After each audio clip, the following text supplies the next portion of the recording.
While watching the news on television, Kim Sunwoo learns that today at 8 p.m., an S-class mage, Lee Seojun, has died during a mission. Sunwoo is deeply shocked upon hearing the report.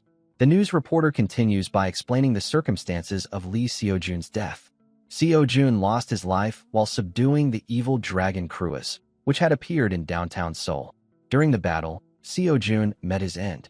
At the age of 25, Seojun had debuted as a mage in 2034 and quickly gained immense public admiration for resolving countless dangerous cases. Memorial altars for Seojun are scheduled to be set up across the country, and the public remains in great shock after learning of his passing. Sunwoo turns off the television, muttering that none of this makes any sense. Looking utterly stunned, he asks himself if the main character really dies at this point in the story. Still in disbelief, he tries to convince himself that it must be some kind of joke. The Seojun mentioned on the news was a 25-year-old genius mage and the young hero admired by everyone in this era. However, what matters even more is that Seojun is Sunwoo's classmate and also the main character of the novel upon which this world is based, Modern Wizard. Seojun is the protagonist. If everything had followed the original plot, the story was supposed to end happily, and Sunwoo believed that he would be able to return to his original world. Now, with the main character dead, all of Sunwoo's hopes are shattered, leaving him in complete despair. Sitting silently on the sofa, Sunwoo wonders what will happen next. He had believed that once the novel ended, he would be able to see his friends again. Now, let's find out how Sunwoo was transmigrated into the world of the novel. While having dinner with his friends, one of them asks a question. He wonders if someone who becomes a background extra in a novel should either seize all the lucky opportunities or avoid them entirely. He then asks which side they would choose. The female friend replies that she is not stupid, so she would obviously take all the lucky chances for herself. At that time, however, Sunwoo replies that there is no way he would do that. When asked for his reason, Sunwoo explains that interfering could make things unstable, and the main character might even die if someone sticks their nose in where it does not belong. If that happens, then everything would be ruined. Hearing this, his friend asks whether Sunwoo truly believes he would never step forward. Sunwoo replies that it would not be easy, as he would have to endure unimaginable hardships. Moreover, he is not confident that he could work as hard as the main character. Sunwoo's friend realizes that he has a valid point. At that moment, Sunwoo notices that he has received a notification on his smartphone. He opens it to take a look and then informs his friends that it says he has won some kind of event. The friend sitting next to him becomes interested and asks what kind of event it is. Sunwoo reads the message, which claims to be from OK, the author of Modern Wizard. The sender congratulates Sunwoo for winning the event and informs him that he has received a special travel ticket to a very special place. Soon after, a confirmation message appears, asking Sunwoo whether he wants to claim the reward. Sunwoo excitedly blurts out in front of his friends that they are sending him on a trip. The female friend is amazed and compliments Sunwoo on his unbelievable luck. The friend beside him looks jealous and asks when Sunwoo even applied for something like that. Sunwoo decides to claim the reward and clicks the Yes button. After clicking the button, he happily raises his smartphone into the air. In the very next moment, Sunwoo finds himself standing inside a magic circle in another world. Sunwoo was wearing the same clothes as the students present there, so the others assumed he was just another student who had climbed onto the magic circle while it was being drawn. That was how Sunwoo fell into the novel he loved reading, Modern Wizard. Now, Sunwoo finds himself in a very dire situation because the story has become tangled, and the original plot is not allowed to change. Because of this, Sunwoo has only been acting outside the main storyline, yet he continues to wonder where everything went wrong. Suddenly, the television stops working, which leaves Sunwoo even more confused. He stands up to check the television, but when he casually looks outside through the window, he notices the sky cracking and glowing with a pink light. He is deeply shocked and wonders what is happening, so he moves closer to the window to take a better look. There, he sees that all the people within the novel's world are slowly fading away. He shouts in panic, asking what is happening, and at that moment, a notification appears informing him that Seojun has died, causing all main scenarios to be marked as failed. Since the scenario can no longer proceed, the system decides to reset the world. Sunwoo becomes terrified and anxious, and in the next moment, his body begins to crack and shatter. He finds himself surrounded by darkness. but soon hears someone calling out to him, referring to him as a student and ordering him to stop sleeping and wake up because they have arrived at the school. Sunwoo gasps, taking a deep breath as he opens his eyes. He realizes that he is sitting on a bus, and the bus driver is scolding him for sleeping even though they have already arrived at the school.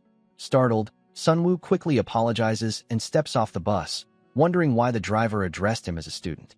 As he thinks about it, Sunwoo remembers that he was in his room only moments ago, so he cannot understand why he has woken up on a bus.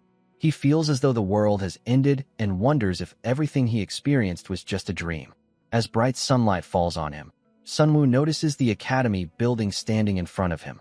He soon realizes that this is the school from which he once graduated.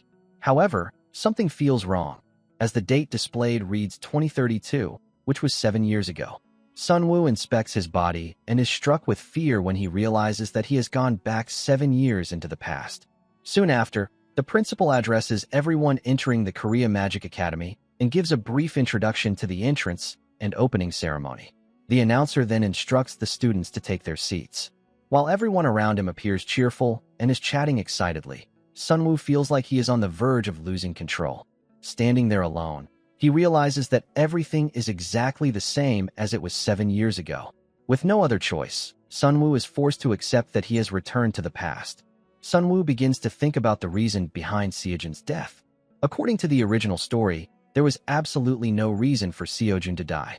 Krua's going berserk was exactly how the plot was supposed to unfold, and after a fierce battle, Seojun was meant to defeat the dragon. Since this did not happen, Sunwoo concludes that there must have been another hidden cause behind Seojun's death.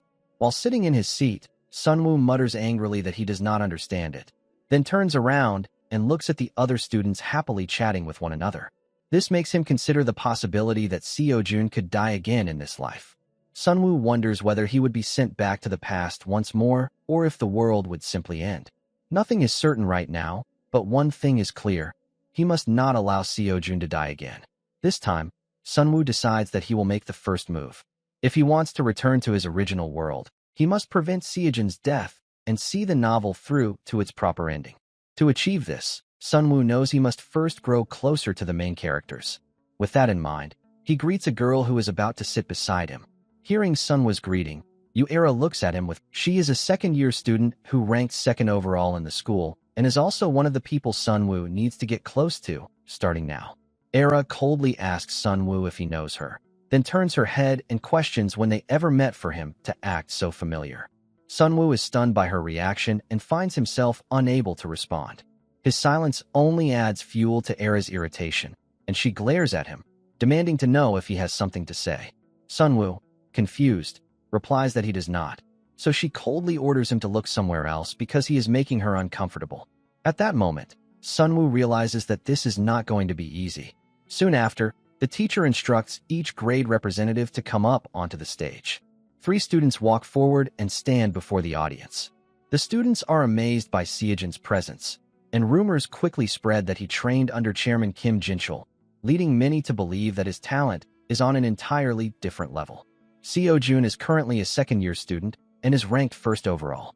Listening to the students' chatter, Sunwoo realizes that Seojun is already famous despite still being a student. Modern Wizard was essentially a power fantasy novel in which the main character dominated every situation. Next, the students notice a beautiful freshman who is also the top-ranked student of her year. She looks toward the crowd and cheerfully waves her hand, making Sunwoo realize that even her smile is calculated and that her true goal is to build connections. The students know very little about the third representative, a senior who has been ranked first for 3 consecutive years. Despite this impressive achievement, his appearance and presence do not seem particularly overwhelming. Even Sunwoo knows little about him, as he had very little screen time even in the original storyline. The teachers then announce the start of the student oath. The class representatives raise their hands and begin reciting it, and at that moment, Sunwoo notices Era trembling while clenching her fist. She appears to be in peak condition, radiating an intense aura that makes even Sunwoo start to sweat. Seeing this as an opportunity to score some points, Sunwoo decides to speak up. He comments that it is unfortunate for Era. She hears him clearly and looks at Sunwoo with asking if he is talking to her. Sunwoo confirms that he is, and Era demands to know what he means by calling it unfortunate. Sunwoo glances at Seojun and honestly replies that he thinks Era is better than the two people standing on the stage. This only intensifies Era's anger, and she asks whether he is trying to be funny without knowing anything, or if he has ever seen them use magic. Sunwoo hesitates and admits that he has not, prompting Era to ask why he would say something like that in the first place. Sunwoo responds that he can simply tell by looking. Era is clearly surprised by his answer, and Sunwoo confidently adds that he has good instincts. This completely shatters Era's patience, and she angrily asks if Sunwoo is deliberately messing with her. Sunwoo immediately denies it, then pauses to think, wondering why his approach is not working.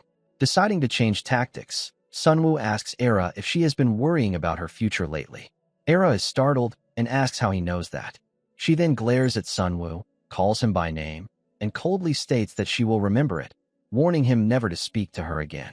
After saying this, Era stands up and leaves, while Sunwoo is left in despair, realizing that he may have messed things up right from the very beginning. The Magic Academy's new semester begins with an evaluation test held on the first day, determining everyone's ranking. It serves as an initiation test in which the students reveal their abilities before the entire academy. That is why the students are filled with frustration over what they are going to do about the evaluation test. Some believe they have the skills to overcome it, while others think they are completely doomed. Among them, the happiest person right now is none other than Sunwoo, who even finds the other students amusing because his goal is to rank within the top 10 of the second year. In his previous life, Sunwoo received multiple offers to be promoted to B rank, but he ultimately remained at C rank. It would be embarrassing if he could not at least perform at an average level compared to these students. This is his chance to show them the skills of a professional. However, watching Sunwoo's confident attitude only makes Era grow angrier with him. The evaluation test begins with the first class representative, who demonstrates her magic by striking 3 moving dummies. Her attacks destroy the dummies instantly, prompting students to praise both her impressive skills and her appearance. Some even comment that she might become the top-ranked student of the second year. One by one, the teacher continues calling students forward to take the test. Soon, it is Era's turn. She displays her fire magic, unleashing powerful flames that take down all 3 moving dummies with ease. The students are stunned by her performance, wondering if she is truly the same age as them, as her abilities are already at a professional level. Some students remark that her talent is being overshadowed simply because Seojun is present, even though Era herself is considered legendary. Next, it is Seojun's turn to demonstrate his sword skills. He takes his stance, accelerates toward the target, and eliminates all the dummies in a single strike. The students erupt in excitement after witnessing his overwhelming strength. Everyone is impressed except Era, who is clearly distressed, something Sunwoo notices immediately. Sunwoo knows that Era is extremely talented, but Seojun is already on par with an active professional mage. Since Era has always been ranked below Seojun, her frustration is understandable. Finally, it is Sunwoo's turn, and the teacher instructs him to step onto the stage. Sunwoo stands up confidently, but the teachers look confused upon seeing him. One of the female teachers asks about Sunwoo, as she was in charge of the first-year students last year. The male teacher beside her explains that Sunwoo is his student and does not stand out much, so she may not remember him. Hearing this, the female teacher reviews last year's records and discovers that Sunwoo showed talent in reinforcement magic. However, she notices that Sunwoo is empty-handed. The male teacher suggests that Sunwoo may have switched to manifestation magic. As the dummies are summoned on the stage, the teachers comment that students like Sunwoo occasionally appear, choosing to specialize in what they enjoy rather than what they excel at. The female teacher remarks that Sunwoo seems more ordinary than she expected, but she suddenly notices him using a compression manifestation technique. The first stage of manifestation magic is materialization.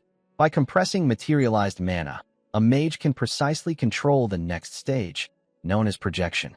This advanced method is called the compression manifestation technique, a skill typically used only by veteran mages. Era and Seojun are stunned upon seeing Sunwoo perform it, wondering how a second-year student could use such a technique. Sunwoo then launches his attack toward the dummies, but before it can reach them, the attack vanishes midair. The students, who had been watching in stunned silence, suddenly burst into laughter. They shout that Sun Wu collapsed from mana exhaustion and mock him, saying there is no point in materialization if he cannot even project his attack. Sun Wu is just as shocked and realizes that he is in serious trouble. In the very next moment, countless panels suddenly appear in front of him, leaving him stunned and wondering why they are activating now. Later that night, Sun Wu sits in his room, wondering why the status windows opened earlier, even though they were supposed to activate at this time of day. He questions what triggered this change and realizes that the outsider's benefits unlock very easily, causing the main scenario to begin sooner than expected. Sun Wu also unlocked an achievement called Second Time Around and received 3,000 points as a reward. At that moment, he was extremely shocked to discover that the Talent of the Clown achievement had also unlocked, granting him 5,000 points. The stage had been set for Sun Wu, and 232 people remembered his face. The students laughed loudly and kept talking about him, with some even shouting that if Sun Wu was going to act like that, he should just leave. Because of the spectacle he caused earlier, Sun Wu received another 1,000 points as a reward. The system then informed him that the character Seo Jun had taken an interest in him, which granted him an additional 1,000 points. The reward notifications did not stop there. Even the four main characters had noticed Sun Wu, earning him another 3,000 points. Now, sitting alone in his room, Sun Wu is amazed to realize that he earned 10,000 points in such a short amount of time. However, to use those points, he must unlock the Outsider's Benefit privilege. Outsider's Benefit is a special privilege that only Sun Wu, the possessor in this world, can access. Once Sun Wu unlocked it, the achievement system also became active, allowing him to obtain various talents through achievements. Points are accumulated by stacking achievements within the system, and Sun Wu can also earn points by becoming well-known. The Point Shop is the greatest feature of Outsider's Benefit, as it allows Sun Wu to exchange points for traits, skills, or items. In other words, it is an incredibly powerful system. Sun Wu admits that having all these points is great, but being labeled with the Talent of the Clown achievement still feels rather harsh. At that time, Sun Wu had forgotten that he did not yet have enough mana, but in truth, he had never been in the spotlight this much in any of his lives, and doing so had still earned him points. Even so, he is not entirely thrilled about it. Sun Wu then wonders how strong he currently is.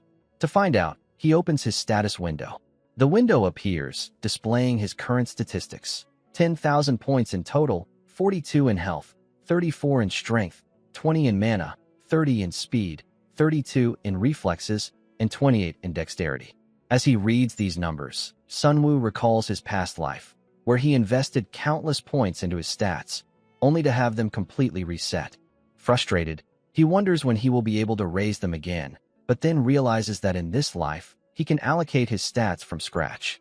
In this world, there are 4 existing magic systems: enhancement, manifestation, support, and summoning. Enhancement focuses on strengthening weapons or the body and is primarily close combat magic, making stamina especially important. Manifestation involves materializing magic and firing it outward, resembling a more traditional style of magic. Summoning and support classes specialize in summoning creatures and providing assistance through magic. For the record, Sun Wu chooses manifestation as his specialty, stating that if he is going to use magic, he might as well look cool doing it. He smiles and says that since he is a manifestation-type mage, he needs to prioritize leveling up his mana stat. While he is saying this, another system window suddenly appears, announcing that 320 people now remember Sun Wu's impression, rewarding him with 1,000 additional points. Sun Wu is amazed that the number of people increased by 50 in just a second, which makes him realize that even acting like a clown once can actually work in his favor. He understands that he can earn points this way, calling it a total jackpot. Another window pops up, shocking him once again, as it announces that 400 people now remember Sun Wu's face, granting him 2,000 more points. Sun Wu is stunned, and he begins to wonder just how many people are aware of his existence now. Sun Wu picks up his phone and is immediately shocked to discover that someone has uploaded a video of him acting like a clown during the evaluation test to mock him. Even worse, his name has been revealed in the video's comment section. The comments are flooded with hateful remarks, questioning how a talentless person like Sun Wu was even allowed to join the academy. Sun Wu is devastated and even starts crying, as he never expected his test video to blow up like this. It is deeply embarrassing, but at the same time, the points he is earning because of it are significant. As Sunwoo becomes increasingly aware of how many points he is gaining, he starts thinking about ways to earn even more. Eventually, he comes up with an idea and believes it has a 100% chance of success. Sunwoo hums to himself, thinking that if he scores big with this plan and buys a certain trait, everything will work out perfectly. The next day, Sunwoo walks down the hallway and becomes the center of attention among the students. Everyone recognizes him as the clown guy from yesterday's video. Instead of getting angry, Sunwoo remains cheerful and tells them to keep talking. His plan was to troll across the internet, and in his eyes, it was completely worth it. By deliberately provoking reactions online, Sunwoo causes the video to spread even further, earning himself an additional 5,000 points. When Sunwoo enters his classroom, the moment he opens the door, students begin calling out his name. Park In-hwan points at Sunwoo and happily hugs him, saying that Sunwoo was hilarious yesterday and that everyone felt refreshed watching him run off. In-hwan's friends gather around as well, laughing as they ask how Sunwoo ran so fast and how he managed to exhaust his mana. They conclude that Sunwoo's family must be influential because otherwise there would be no way he could survive at the academy. While listening to In-hwan and his friends, Sunwoo recalls who was responsible for the troublesome and foolish role in the early parts of the novel. Knowing that nothing good ever came from interacting with him, Sunwoo decides it would be best to avoid In-hwan altogether. However, In-hwan suddenly calls out to Sunwoo, declaring that from today onward, Sunwoo's nickname is Blockhead. He adds that Sunwoo must come running immediately whenever he is called, and if he fails to do so, his school life will become very difficult. At that moment, Seojun steps in and tells In-hwan to stop. In-hwan clicks his tongue while looking at Seojun and responds that he had already been told not to pick on weaker students. Despite appearing irritated, In-hwan turns away, sarcastically remarking that if the world-renowned genius Seojun wants to play the hero, then ordinary people like him will obediently step aside. Seojun glares at In-hwan, frightening him enough that he and his friends leave immediately. After they leave, Seojun asks Sunwoo if he is all right. Sunwoo confirms that he is and thanks Seojun for stepping in. Seojun then starts to mention the video from the previous day, but Sunwoo instinctively responds that he is fine. However, realizing the situation, Sunwoo quickly pretends to cry, saying that Seojun is right and that he is so embarrassed he feels like he could disappear, especially since the video has already spread everywhere. Seeing this, Seojun advises Sunwoo not to let the video bother him too much, and says that the real problem lies with the person who maliciously spread it. Afterward, Seojun prepares to leave, but Sunwoo grabs his shoulder and asks him to wait. Seojun turns back in confusion, and Sunwoo suggests that they team up together for this semester's dungeon class. Seojun is taken aback by the proposal and asks why he should agree. Sunwoo simply smiles and replies that it would be beneficial for Seojun as well. Seojun thinks for a moment after hearing Sunwoo's proposal, but ultimately declines, saying that he has never considered Sunwoo as a potential teammate. Sunwoo then tells Seojun that there are 2 reasons why he should team up with him. Hearing this, Seojun smiles and decides to listen to Sunwoo's explanation. Sunwoo states that the first reason is that he is ranked dead last in the entire second year. Seojun bursts into laughter upon hearing this and asks if that is really his reason. Sunwoo continues by explaining that Seojun already knows joint tests include adjustment points. Since Seojun is ranked first in the school, partnering with someone ranked last would actually increase Seojun's overall score. Seojun realizes what Sunwoo means and admits that it does make sense, but he believes the risk involved is still too high. Sunwoo then explains the second reason, revealing that Era has already recruited 2 low-ranking students for her team. Seojun is clearly surprised by this information. Sunwoo continues, saying that Seojun already knows Era specializes in wide-area magic, which means she can easily handle situations even when teamed with lower-ranked students. Seojun agrees with this reasoning, and Sunwoo proceeds to mention a third reason. Hearing this, Seojun is surprised, as Sunwoo initially said there were only 2 reasons.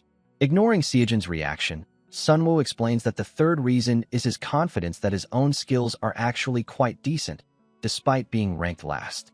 Seojun smiles at this and compliments Sunwoo for being genuinely funny. In the end, Seojun agrees to form a team, making Sunwoo happy as he achieves his goal. Suddenly, Seojun interrupts and says that he has one condition. Confused, Sunwoo asks what it is, and Seo-jun explains that he will choose the remaining team members. The two shake hands, confirming the deal.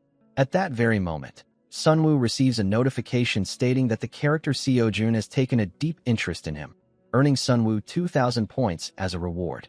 Sunwoo finds this outcome satisfying. The lecture then begins, with the teacher explaining the origins of magic, which date back to the 14th century. At that time, magic consisted of only two systems, unlike the four systems that exist today. However, those two systems eventually collapsed for unknown reasons. The teacher then asks the students to explain why this happened. Sunwoo raises his hand to request permission to answer. The teacher allows him to speak, and Sunwoo replies that it was due to the appearance of the first enhancement mage in the 18th century, known as the Blood Sword. The teacher praises Sunwoo for his excellent knowledge and continues, explaining that the appearance of the Blood Sword mage was a shocking event for medieval mages who believed in the supremacy of manifestation magic. The manifestation mages of that era were no match for Blood Sword, and this moment marked the beginning of rapid research into new forms of magic. Sunwoo listens attentively while thinking that classical magic theory and complex formulas, which are difficult even for Seo-jun, are much easier for him thanks to the outsider's privilege. This privilege provides him with basic information and even interprets it for him, giving him greater confidence in written subjects than any other student. He realizes that he could easily write exams and pass without much effort. Sunwoo answers another question from the teacher, which causes some students to whisper among themselves, saying there is no point in paying attention in class when the student ranked last is answering everything. This irritates Sunwoo, and he glares at them, thinking that if they are jealous, they should try answering the questions themselves. After the class ends, the teacher instructs the students to head to lunch. The students gather their belongings and leave the classroom. Sunwoo prepares to leave as well, but Seo-jun suddenly calls out to him and suggests that they eat together to celebrate forming a team. Sunwoo agrees, and after getting their lunch, Seo-jun spots an empty seat and points it out to Sunwoo. As they walk and chat cheerfully, Shin Youngjin waves energetically to catch Seo-jun's attention, signaling that he is already seated there. Youngjin and Seo-jun appear to be very close friends, interacting happily with each other. Youngjin is one of the major characters in this world and Seo-jun's best friend. Since top-ranked students cannot achieve high scores by teaming up together, it seems they have split into separate teams this time. Seo-jun sits down, followed by Sunwoo. Youngjin notices Sunwoo and recognizes him, cheerfully mentioning that he also saw the video. Full of energy, Youngjin then asks Seo-jun when the two of them became so close. Seo-jun replies calmly and informs Youngjin that they have decided to do the dungeon exploration together the day after tomorrow. Hearing this, Youngjin becomes confused and quietly asks Seo-jun if he is confident about getting first place even without the last place adjustment bonus. He then asks why Seo-jun is even concerned about that in the first place. Seo-jun explains that Era seems extremely serious this time. When Youngjin asks how Seo-jun knows this, Seo-jun reveals that Era has already added 2 of the lowest-ranked students to her team. Youngjin is shocked upon hearing this and comments that she really is intense. Seo-jun responds that no matter what, they should just eat for now. Youngjin agrees, saying that he is hungry anyway. While they are chatting happily and eating, Seo-jun stares in their direction, wondering if that person is from the Great Sage's forest. Seon's friend notices her gaze and asks what she is looking at. Seo-jun smiles and replies that it is nothing, but she continues to glance at Sunwoo, wondering how he managed to get close to Seo-jun, a senior. Later, during the next class, Sunwoo stands in front of the training dummies once again. This time, he decides to use a carefully controlled amount of mana. He activates his manifestation magic and releases it while precisely managing the output. This time, Sunwoo successfully hits the target, though he runs out of mana immediately afterward. Seeing this, some students comment that it is not entirely terrible and that Sunwoo seems to be improving. Sunwoo hears their quiet remarks clearly. After all the classes end, Sunwoo returns to his room and sits on his bed while looking at his status window. Before regressing, he had spent his points recklessly, buying stats without proper understanding. While this worked well at first, the cost increased the more he purchased, eventually becoming unmanageable. Even for basic stats, the price rose by 10 points every 10 purchases, following the same logic as leveling up becoming harder as a character's level increases in a game. After thinking carefully and considering the long-term effects, Sunwoo realizes that instead of spending points like cash, it would be better to gradually increase his stats using traits or items that enhance mana growth. He uses the search function and enters the keyword mana, then scans the results until he finds the trait that appeared midway through the novel. Upon finding it, he opens the trait's description page. The trait is called Protection of the Great Nature, and its classification and description state that it absorbs mana from nature. Its first passive effect, Blessing of Great Nature, allows the user to acquire additional mana while cultivating mana. Depending on the surrounding environment, Sunwoo can gain up to 150% additional mana. The second passive effect, Rest of Great Nature, increases mana recovery speed by 50%. There is also an active skill listed, but its name is locked and can only be unlocked when the proficiency grade increases. The cost to unlock it is 50,000 points. Sunwoo decides to purchase this trait, along with the Returner's Wristwatch, rank B, which increases stamina and mana recovery speed by 200%. He buys both by selling Master Chef, an A-rank talent he inherited in this life. Although selling a high-grade talent feels somewhat wasteful, Sunwoo knows he made good use of it, since traits can always be exchanged for points. Feeling relieved, Sunwoo believes that thanks to acquiring Protection of the Great Nature and the Returner's Wristwatch, his growth speed will be much faster than before his regression. Suddenly, Sunwoo receives a notification on his mobile phone, which startles him, as there should be no one trying to contact him. He pulls out his phone and realizes that someone has added him to a group chat. The members are listed as Shin Ji-hyuk, Yoon Haeyoung, and Young Jin-tae. Sunwoo mutters that he doesn't really know anyone except Haeyoung and wonders if they are all low rankers. Haeyoung does become an important character later on, but at the moment, she has not yet realized her true potential, so her role remains limited. Seo-jun is also in the group and asks everyone to share their specialties. Although Seo-jun already knows most of this information, there may be students who do not. Ji-hyuk reveals that he is a support-type mage with manifestation as his secondary.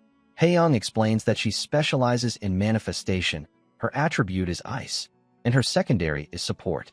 Jin-tae messages that he is an enhancement type with manifestation as his secondary, though he admits he is not very good at it. Sunwoo then shares his own information, stating that he uses manifestation magic and has no attribute. Reading this, Ji-hyuk responds with laughing emojis, saying that there is probably no one in the school who doesn't already know about Sunwoo's manifestation skills. This irritates Sunwoo, but he calmly replies that he simply wanted to inform everyone.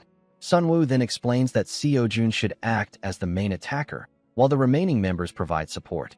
If they aim for first place, they will need to outperform Era's team. Sunwoo begins to wonder who Era has chosen as her teammates. The next morning, Sunwoo attends Teacher Lee's class, where the students are practicing manifestation magic. Teacher Lee observes the class carefully, correcting students who focus too much on control while neglecting release. She instructs them to apply slightly more power to their mana and fire it more decisively. A female student acknowledges her advice. Meanwhile, Era showcases her fire attribute by launching attacks at the target, leaving the watching students impressed. Teacher Lee acknowledges Era's impressive abilities, but considers them largely a result of natural talent and aptitude. She notes that Era still needs refinement, as her mana utilization is somewhat inefficient. While reflecting on this, Teacher Lee notices Sunwoo practicing materialization and realizes how much he has improved. Previously, he was so focused on manifestation that he struggled even with release, but now he is executing precise control and release using minimal mana. She finds it rare for someone his age to accurately recognize and correct their own weaknesses, and she feels genuinely pleased with his progress. When the class ends, Teacher Lee thanks the students and dismisses them. The students leave while chatting about how helpful the class was and expressing relief that they can finally rest.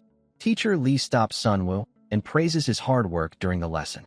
She asks if he has been keeping up with his training, and Sunwoo confirms that he practices whenever he has time. She then asks about his mana cultivation, clearly aware of the gap between his skills and his mana capacity. Sunwoo acknowledges this and assures her that he is working on it. Teacher Lee advises him that while his technique is excellent, his mana pool is still lacking, and there are no shortcuts to building it, only consistent effort. Sunwoo responds enthusiastically, promising to continue working hard. Teacher Lee then hands Sunwoo a bracelet, explaining that it is an item designed to assist with mana breathing and physical condition maintenance. Sunwoo hesitates, unsure whether he should accept such a gift, but teacher Lee insists, telling him not to feel burdened since it is only an F-rank practice item and not very expensive. Sunwoo thanks her sincerely and promises to make good use of it. Teacher Lee waves him off, reminding him that class is over and he should move along. As Sunwoo walks away, he happily reflects on gaining yet another useful item, but then he notices Era standing nearby, waiting for him.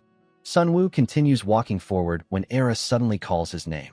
Sunwoo responds arrogantly, asking whether it is really okay for her to talk to him, especially since she was the one who told him not to speak to her last time. This angers Era, and she remarks that she saw Sunwoo teaming up with Seojun this time. Sunwoo is surprised and asks how she knows about it. Era points her finger at him, accusing him of trying to mooch off the rank 1 student, Seojun. No matter what, she claims that she will take first place this time. She then tells Sunwoo to wake up from his dream of achieving first place simply by sticking with Seojun. After saying that, she turns and leaves. Sunwoo exhales and comments that she seems extremely tense, wondering why she is so sensitive. Finally, Thursday morning arrives, and all the students gather near the dungeon, chatting among themselves. Sunwoo runs toward the group and feels relieved when he makes it just in time. When he arrives, Seojun comments that this is the first time they have all gathered like this and encourages everyone to do their best during the first semester. Haeyoung follows up by telling everyone to give it their best as well.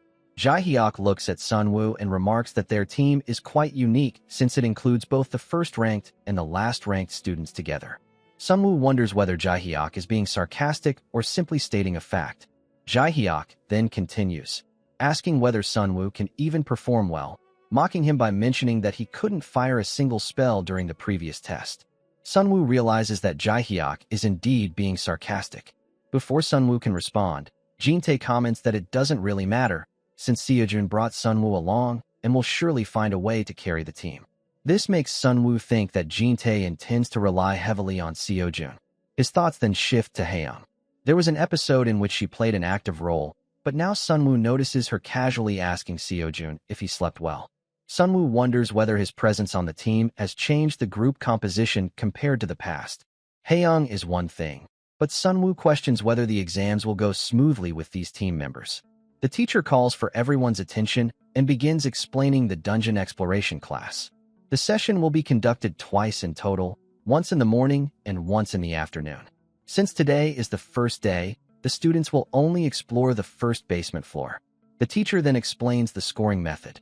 First is dungeon clear speed, where faster teams earn more bonus points. Second is the rank adjustment score, in which students receive more individual points if they are teamed with lower-ranked members compared to themselves. Lastly, there is contribution. The artificial dungeon has a special contribution system that awards additional points based on how much each student contributes to the team. The teacher emphasizes that safety should be the top priority.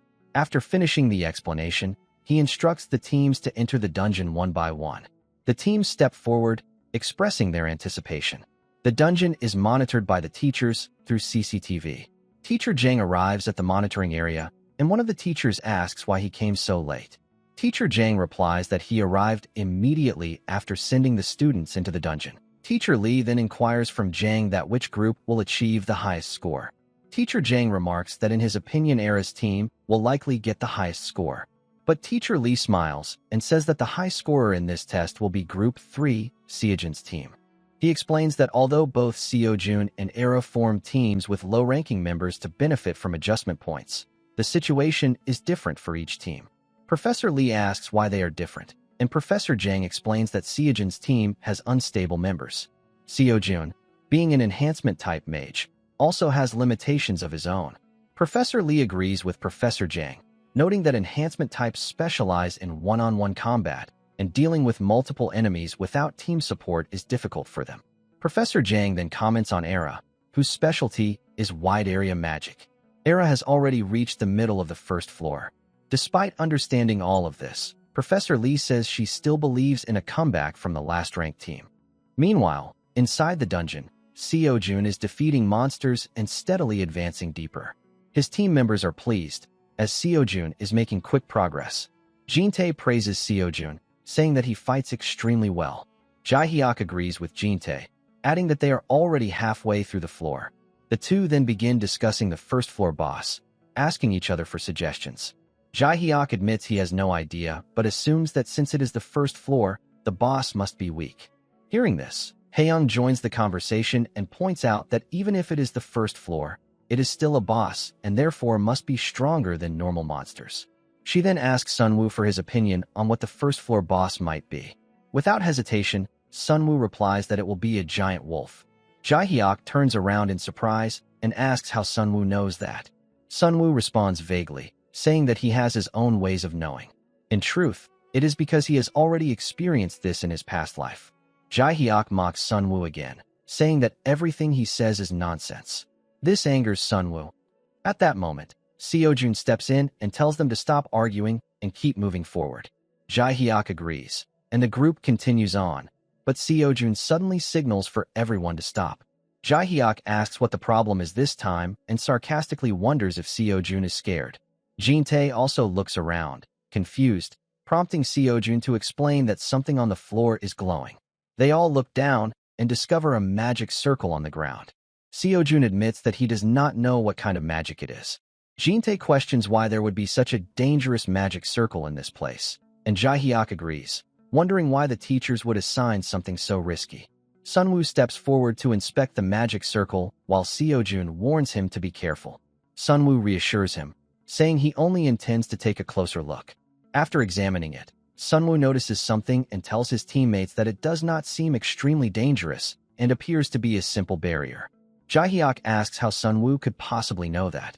Internally, Sunwoo thinks it is because he witnessed the exact same barrier in his past life. As the barrier activates, an invisible wall begins to form. Sunwoo asks Jae-hyuk if he can see it now.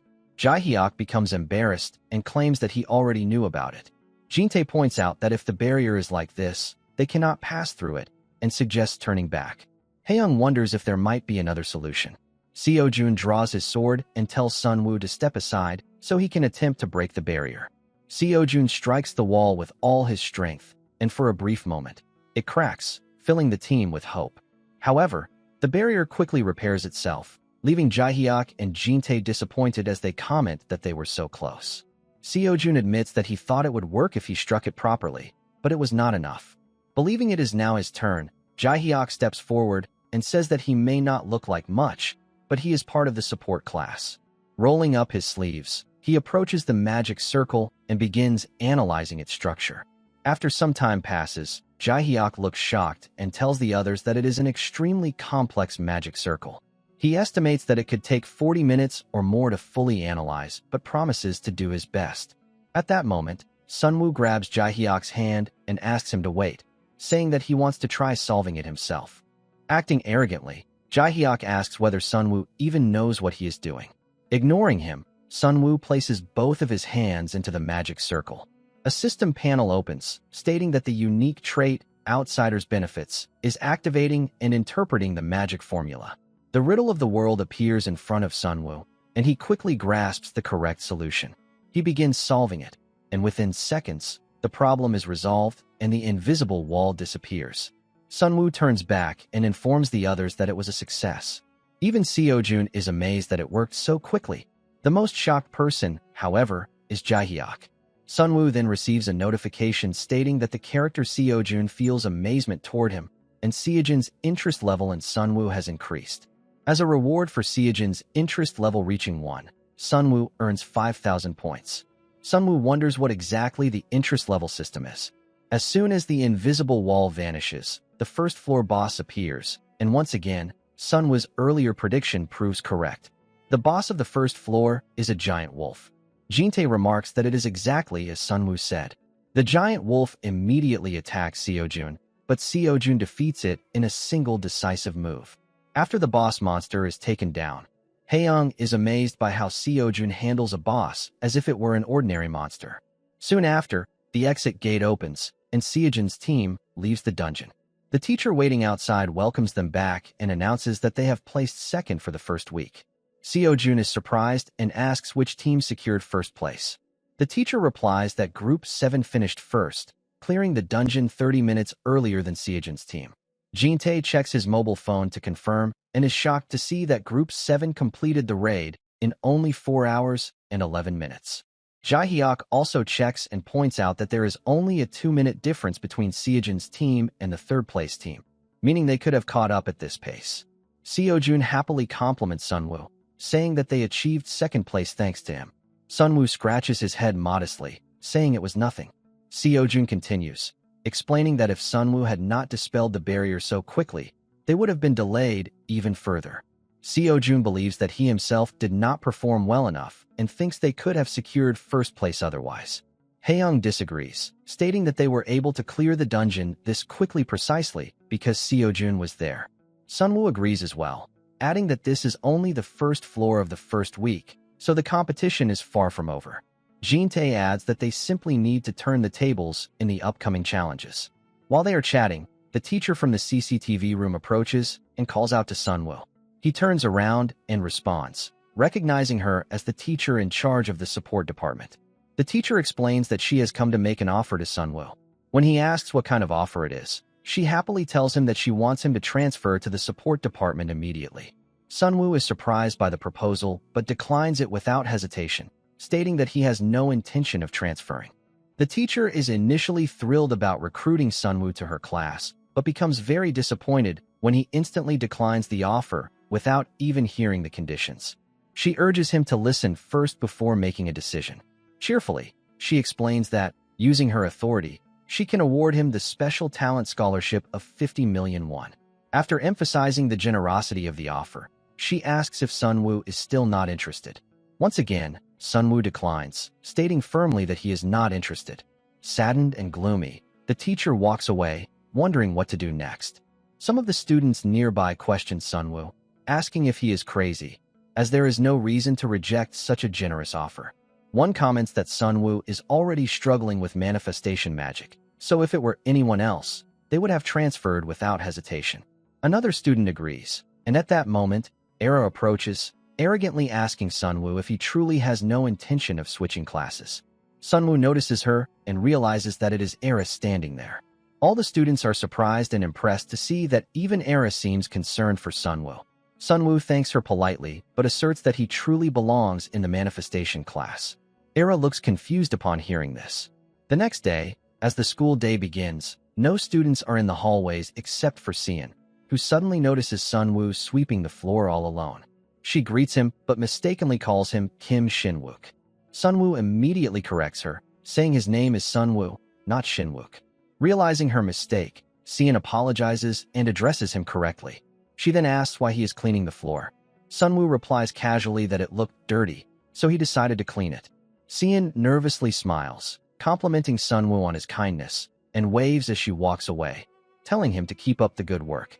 However, once she is at a distance, her expression changes as she mutters that Sunwoo is doing something so useless. Meanwhile, Sunwoo receives a notification that he has unlocked the Secret Helper achievement, earning 1,000 points as a reward. Although he cannot say he cleaned the floor solely to earn the achievement, it is a nice bonus.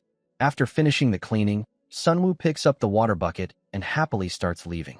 Unknown to him, one of the professors notices him sweeping and is very pleased. In the first class, the teacher draws a monster on the blackboard and explains the various types of monsters: humanoid, beast type, and flying type. Among them, the most dangerous are demonic humans.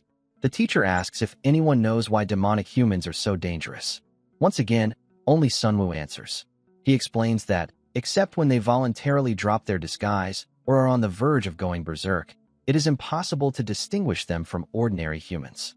The teachers confirm that Sunwoo's answer is correct and continue explaining that demonic humans control monsters and serve as the root of all evil, having already deeply embedded themselves in society. Since they are indistinguishable in appearance, ordinary people cannot identify them without special equipment. However, in the situations Sunwoo mentioned, a demonic human's eyes will turn black. Hearing this, Sunwoo recalls that there is an upcoming episode over the weekend featuring a demonic human for the first time. He clenches his fist, thinking about the event where Seojun, despite being just a student, will take down a demonic human and gain attention once again. While confident that Seojun will handle it well, Sunwoo remembers the last time when Seojun was supposed to defeat the dragon but failed. To be cautious, Sunwoo decides to check for any nearby dangerous elements. Sunwoo also needs money if he wants to follow Seojun and operate independently. He knows Seojun could get seriously hurt, so he begins to ponder his options.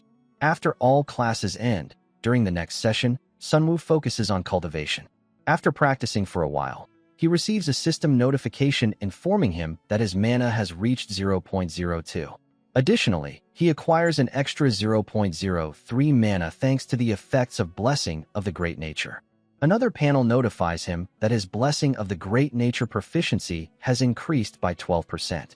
Sunwoo stretches happily, feeling that every moment spent cultivating brings real value.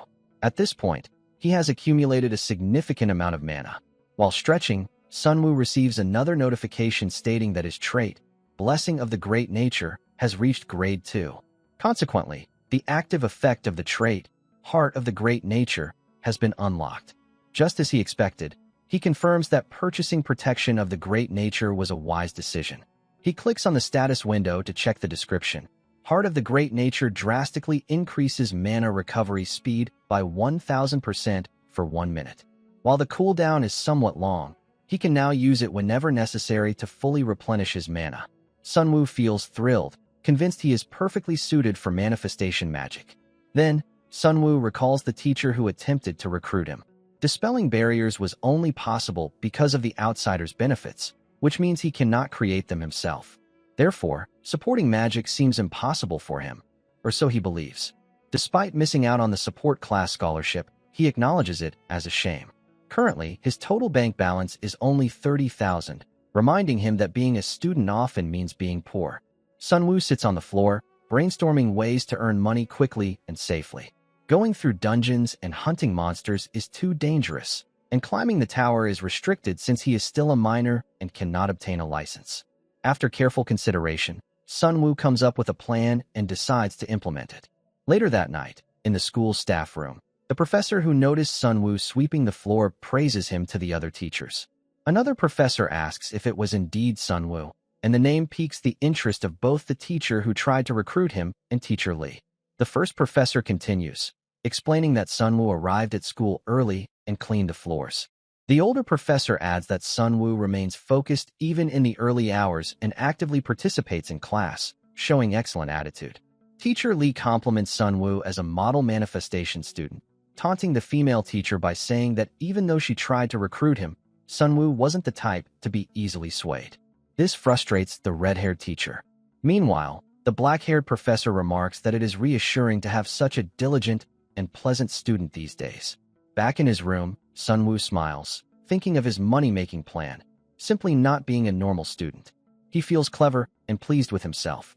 At that moment, he receives a notification that he has unlocked the Student Loved by Teachers achievement, earning 2,000 points as a reward. Delighted with the extra points, Sunwoo enters the point shop, uses the search function, and purchases an item. He decides to spend 10,000 points, declaring that he will maximize his earnings. The next morning, on Saturday, Sunwoo heads to the tower. When the guard asks for his license, Sunwoo reaches into his pocket, pulls out a fake license, and claims to be 25 years old with a C rank. The guard asks to see a mage license for verification, so Sunwoo calmly presents an identity card. The guard swipes it through the verification device. The system then confirms that Sunwoo is a C-class mage named Kim Jinwoo. Although Sunwoo appears nervous, everything proceeds without issue. This is the new identity he purchased from the point shop just a few days earlier. In this world, a mage license is no ordinary document. It contains a special magic formula that makes forgery impossible. On top of that, Sunwoo is wearing glasses with a dyeing effect, making his disguise flawless.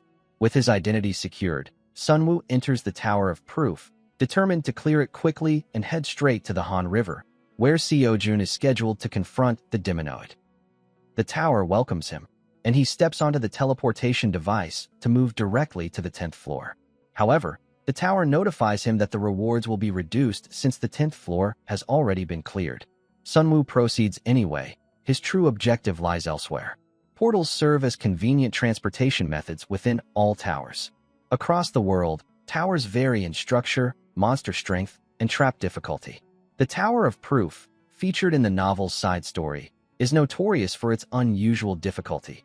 so much so that even established guilds hesitate to challenge it. Upon arriving on the 10th floor, Sunwoo is greeted by a monster and defeats it with ease.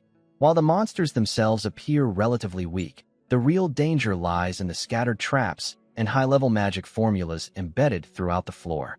In many ways, the environment feels perfectly suited to Sunwoo's abilities. With time to spare, he decides to continue deeper. Meanwhile, near the Han River, Youngjun and Seojun arrive at the festival grounds. Despite the event not having officially begun, the area is already crowded. Youngjun suggests taking a photo with his best friend, Seojun, capturing the moment before the festivities start. The scene shifts back to Sunwoo as he continues battling monsters on the 10th floor. After defeating another enemy, he discovers a magic stone. Soon after, he locates a hidden spot and pours mana into it, unlocking a concealed gate. For this, he earns the achievement Barrier Removal Expert and gains 2,000 points. Suddenly, the tower announces that he has entered the hidden floor of the Tower of Proof, the imagery world. Sunwoo finds himself in a breathtaking environment and earns the Mystic Explorer achievement, along with 5,000 points. A statue on the hidden floor begins to speak, instructing Sunwoo to prove himself. A yellow light rises around him, and in the next instant, he is surrounded by flower fairies. Though they are C-rank monsters and not particularly powerful, they are known for their unstable behavior, attacking humans on sight. Sunwoo easily overwhelms one of them, causing the rest to scatter. However, he quickly realizes that simply defeating them will not clear the floor.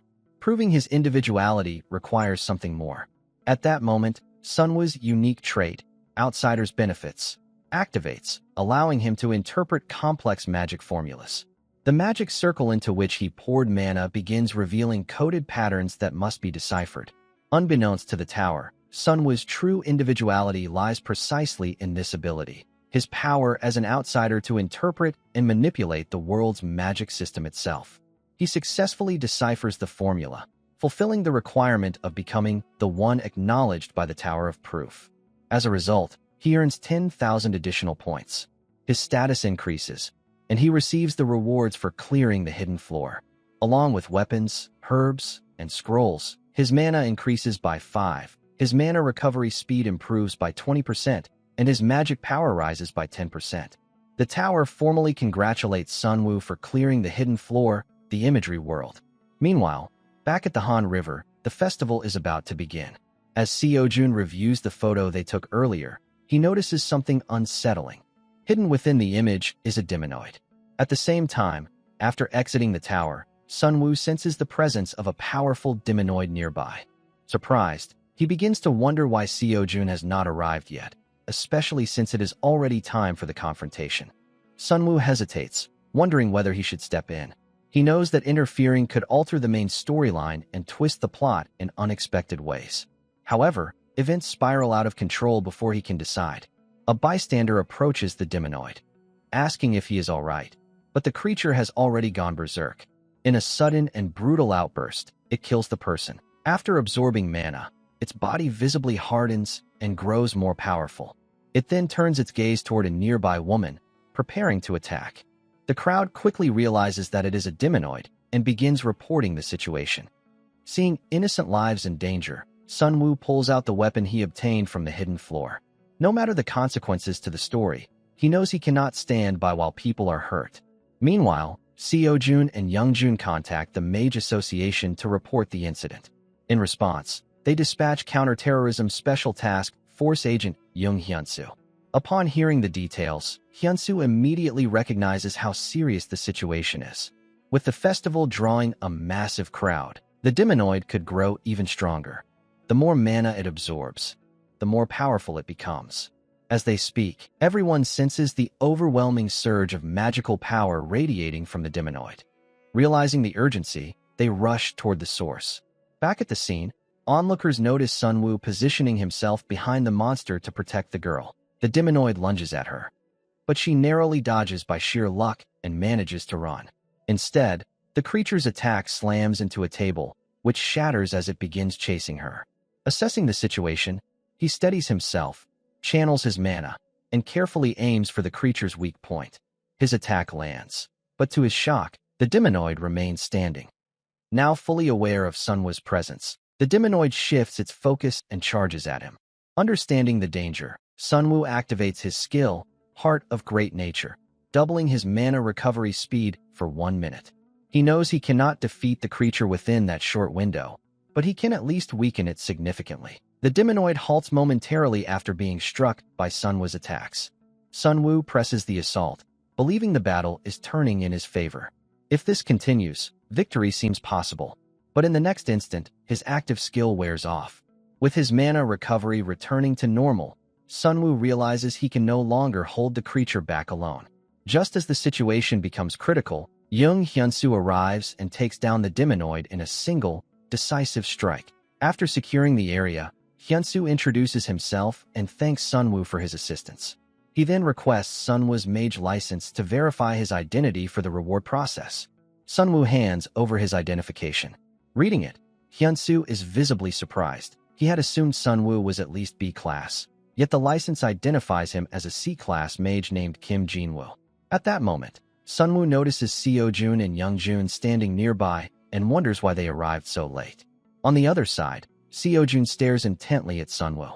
Something about him feels familiar. Slowly approaching, Seo-jun addresses the disguised Jinwoo and asks a direct question. Does he happen to know someone named Sunwoo? Seo-jun explains that Sunwoo attends the Magic Academy, and Young-jun quickly agrees. To them, Jinwoo gives off the exact same vibe as Sunwoo, so they cautiously ask whether he might be Sunwoo's relative. Sunwoo simply tilts his face away and calmly claims he has never heard that name. Before the conversation can continue, Young Hyunsoo steps in and tells them to leave the scene. He thanks Sunwoo once again for his assistance. Even as they walk away, Seo-jun keeps staring at Sunwoo, which only makes him more nervous. Hyunsoo decides to depart first, noting that reporters and additional agents will soon arrive to handle the aftermath. After thanking Hyunsoo, acknowledging that they survived thanks to his timely intervention, Sunwoo finally has a moment to breathe. Then a system notification appears. He learns that by participating in the subjugation of the B-class villain Jang Han, a small but significant change has occurred in the story. As a result, Sunwoo receives 53,000 points, and his causality increases by 0.2. Causality, the system explains, is earned by resolving important events in the main storyline. The greater the change in the narrative, the more causality increases. Reading this, Sunwoo begins to reflect. In the original timeline, the first life where he did not intervene, perhaps Seo-jun had died. If that is true, then by stepping in, Sunwoo may have saved him. The system further reveals that causality can unlock authority, and if he reaches 100 causality points, he can achieve anything he desires. That single line makes his heart race. Does that mean he could return to his real world? From that moment on, Sunwoo resolves to actively intervene in the main storyline, not only to save Seo-jun, but also to accumulate causality. Soon after, he receives notification of the reward payment for subjugating the Berserk Demonoid. Since carrying the spear back to the dorm would have been awkward, the monetary reward works out perfectly. Deciding he deserves proper rest after such an exhausting day, Sunwoo heads to the 5-star exclusive Hotel Hansung. As he enters, he reflects on how the Hansung Group has grown into a global conglomerate, an organization that possesses power, authority, and immense wealth. In the original story, they also played a significant role. Inside the lobby, Sunwoo notices employees welcoming the vice chairman of Hansung Group, Han Sejin, the #1 successor candidate for the chairman position. An employee informs Sejin that his younger sister has expressed her intention to join him for dinner. Surprised, Sejin decides to meet his sister, Seon, for the first time in a while. Hearing Seon's name triggers Sunwoo's memory of her importance in the original story. After booking a room, Sunwoo reviews the items he obtained. The spear is far too conspicuous, so he decides he must sell it. The magic enhancement scroll can be used later, and he plans to give the herbs to Seon, but that will have to wait until tomorrow. The next day, Sunwoo wakes up to unexpected news. He is everywhere. Media outlets report that a mere C-rank mage cleared the hidden floor of the Tower of Proof and immediately afterwards subjugated a Berserk Demonoid at Han River Park. The coverage references the official reward statement released by the Mage Association, which confirms they are currently reviewing him for a rank promotion. Within hours, Sunwoo becomes the center of public attention. He earns a new achievement, Little Hero. With 2 million citizens feeling gratitude for his courage and numerous characters he has yet to meet growing curious about him, he receives 21,000 additional points. Now that his identity as Kim Jin-woo is recognized and partially secured, Sunwoo heads to Hansung Pharmaceuticals to meet Seon. However, as soon as he steps inside the building, he is startled by a powerful presence. Standing there is the sword of the Hansung family, S-Class Mage Jang Sugi. The overwhelming aura catches Sunwoo off guard. He immediately wonders what could have happened for an S-Class mage to appear the moment he walks through the door. The receptionist immediately recognizes Sunwoo as the rising star currently dominating the headlines. Maintaining a calm demeanor, Sunwoo explains that he has come to sell several medicinal herbs he obtained from the tower and requests that the director personally appraise them. He is soon escorted to Seon's office. There, Sunwoo confidently presents the items and smoothly explains their value. As Seon examines the herb, she senses an unusual energy emanating from it. However, she quickly notes a problem. While the herb contains remarkable potency, it lacks the mana veins that typically form the structural basis of medicinal plants. That makes it extremely difficult to process. Even so, she admits there is no doubt that it is an extraordinary ingredient. This raises a critical question in her mind. How did Sunwoo determine its efficacy? Without hesitation, Sunwoo claims he has knowledge of medicine. Internally, however, he is thinking about the herb's true identity, a holy herb, a rare special ingredient. On its own, it has no noticeable effect, but when combined with medicine, it dramatically amplifies potency. The issue is that, at this point in time, no facility is equipped to properly handle or process it. Mishandling it would render it useless. In other words, this is something only a genius pharmacist could manage. Seon then asks if he has any specific conditions for selling the herb.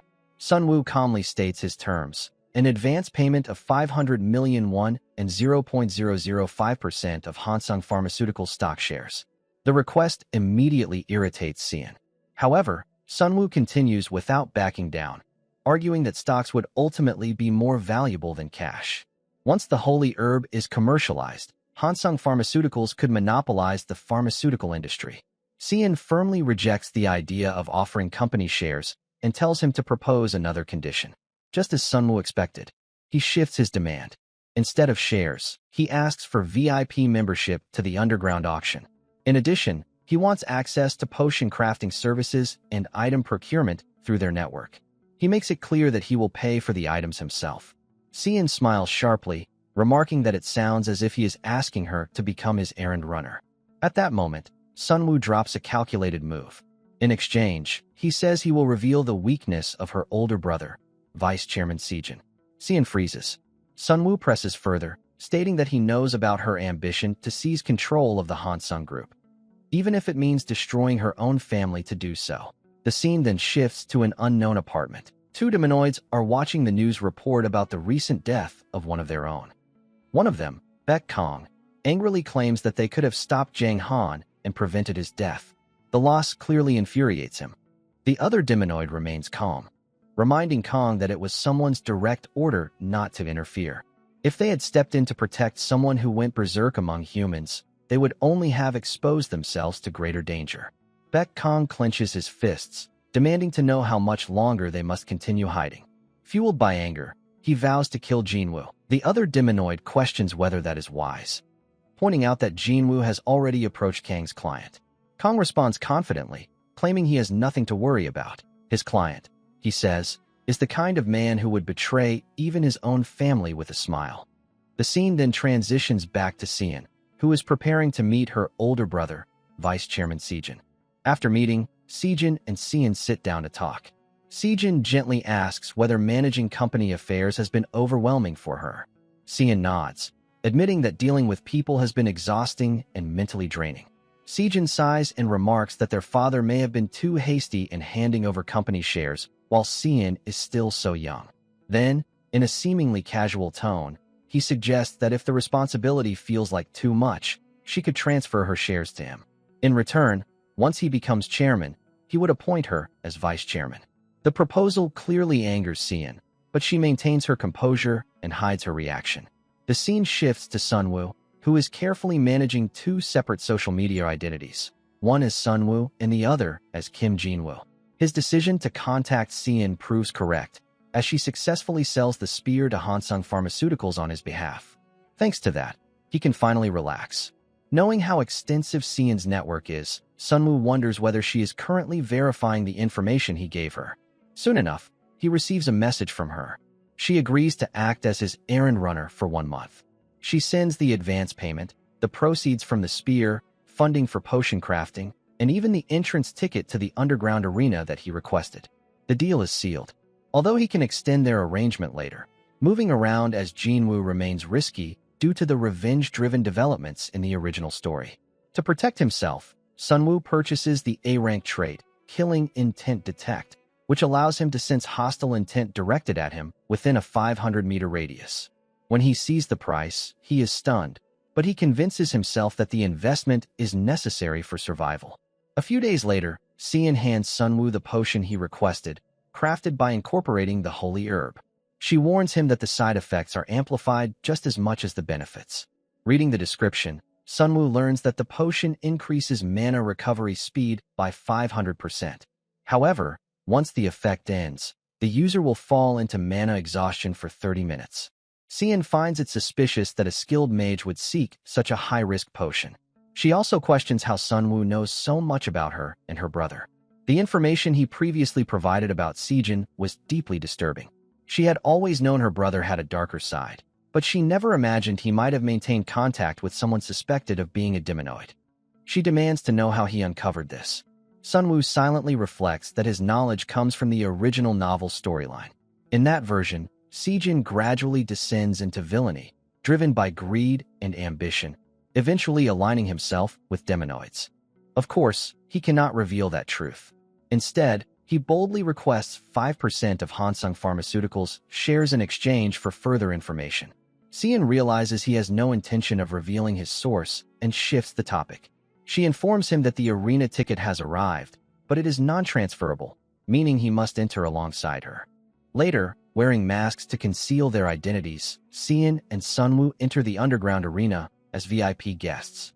While walking through the corridor, Sunwoo unexpectedly bumps into Haryong, an S-class demonoid and top-tier villain who secretly organizes the arena.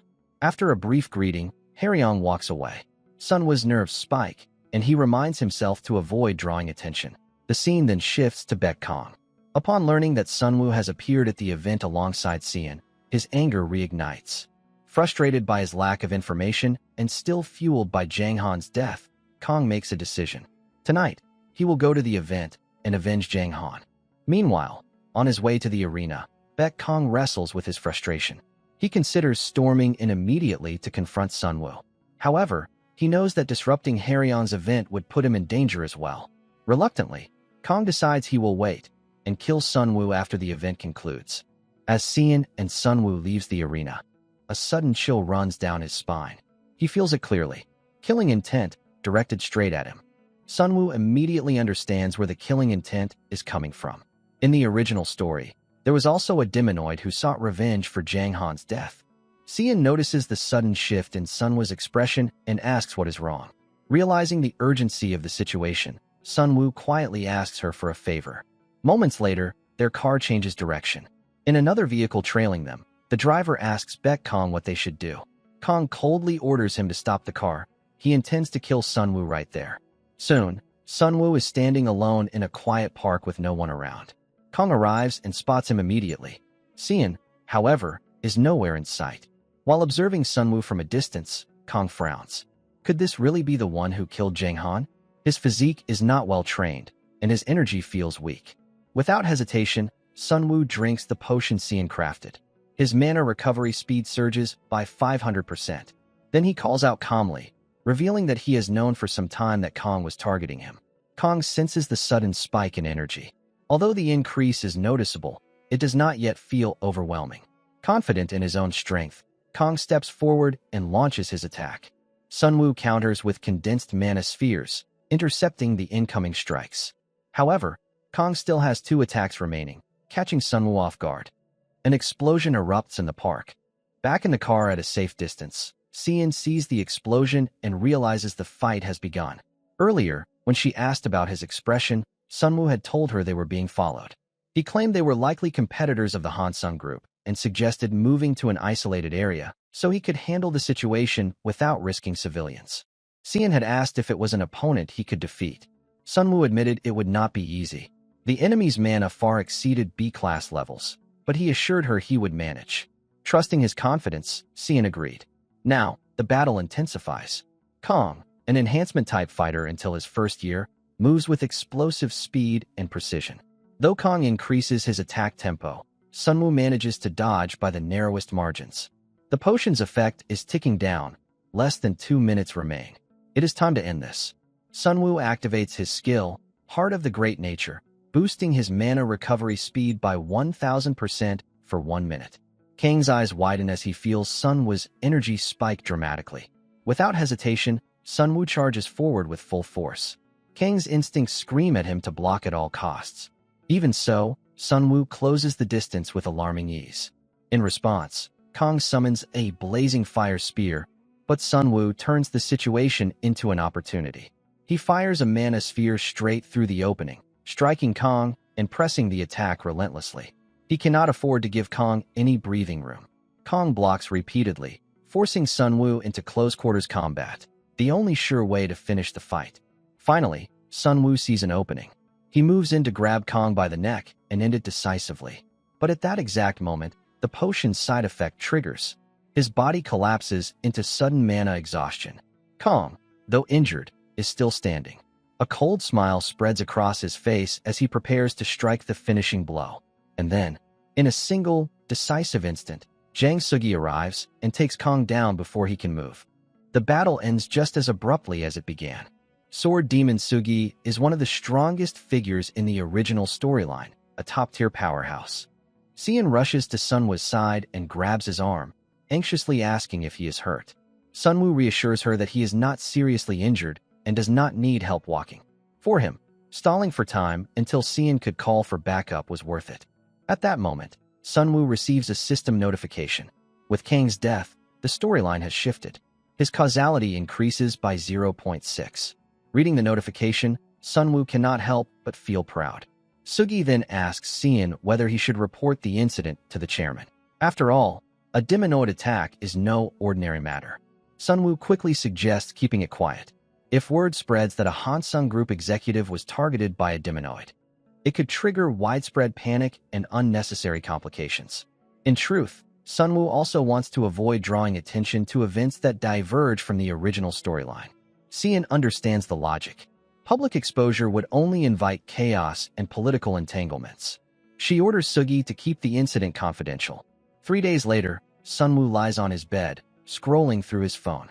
As repayment for protecting her during the Kong incident, Xian had promised to provide any information he needed. The information Sunwoo requested was precise: the timing of the commercialization of the Holy Herb Potion. Today is that moment. Sunwoo empties his entire fortune and goes all in on Hansung Pharmaceutical stock. 1 minute passes. The stock price skyrockets multiple times over. Before his regression, Sunwoo spent his entire life running dungeons and still struggled to afford even a single house. Now, wealth comes this easily. The irony makes him feel strangely relieved. Soon after, he receives a message from Xian inviting him to lunch. She mentions she has a gift for him. When Sunwoo arrives at the cafe, Xian is already waiting. Sunwoo asks about the promised gift. Xian explains that she uncovered the identity of the demonic hunter who attacked them. His name was Kong, a notorious hitman disguised as a human. During her investigation, she discovered something more disturbing. Kong frequently traded with none other than Sijin. Sunwoo already knew Sijin had dealings with demonoids, but he did not realize Kong was directly involved. He chuckles lightly, commenting that while the information is interesting, it does not feel like a personal gift. Xian then reveals the real gift, something for his future endeavors.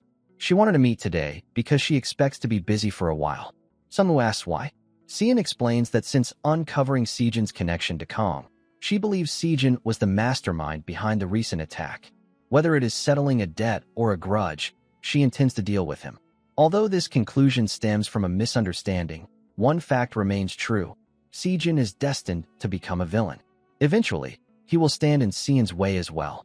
From Sunwoo's perspective, using Xian to bring down Sijin is not a bad strategy. As she prepares to leave, Xian turns back and says she personally chose the gift, hoping he will like it. After thanking her, Sunwoo opens the box. Inside is a B-rank mana alloy bracelet, a durable accessory infused with mana for enhanced defense. Sunwoo smiles, clearly pleased. But suddenly, a system window appears. It informs him that authentication access has been triggered because Haryong has developed curiosity about him. The scene shifts to Haryong, seated calmly while reviewing documents. He enters the room and greets him. He mentions that he wishes to discuss matters regarding the Ten Demon Alliance. But before that, he has a question. A few days ago, He's close associates, Jang Han and Kong, were both killed. Coincidentally, a single human mage appears to be connected to both incidents.